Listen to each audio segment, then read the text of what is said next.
Well, today we find ourselves at the Mount of Beatitudes.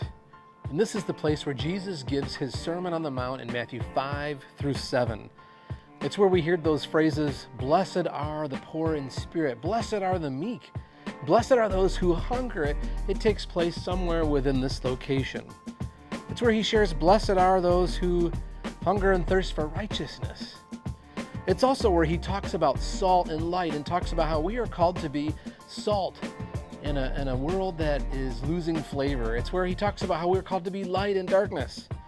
It's also where Jesus talks about how we're called to love our enemy, not just to like them, not be okay with them, but to actually love them. This is the possible location right around here where Jesus also feeds the 5,000, where he takes just a little bit and gives it to everybody, and they have more than they need, more than enough. Well, it was a number of years ago that I found myself in this location, and we had a pastor with us whose name was Pastor Carl. Carl was deaf. And at the end of the teaching of Matthew 5 through 7, Carl says, "Hey, is there something that I can share with you all?" And we said, "Absolutely, we would love to hear what you have to share, Carl."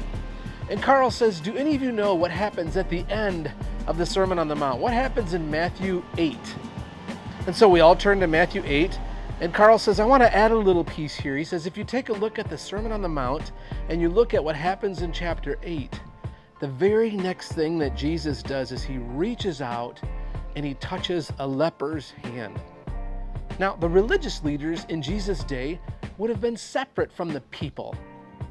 Not so with Jesus Christ, not so with your Savior. Jesus finishes the preaching and the teaching, and the very next thing he does is he does what he says we're called to do. You have a Savior who preaches and teaches, but also who reaches out and touches the hand of those who are in need. And he touched a leper. I'm so grateful for a Savior who not only talks about it, but actually lived it.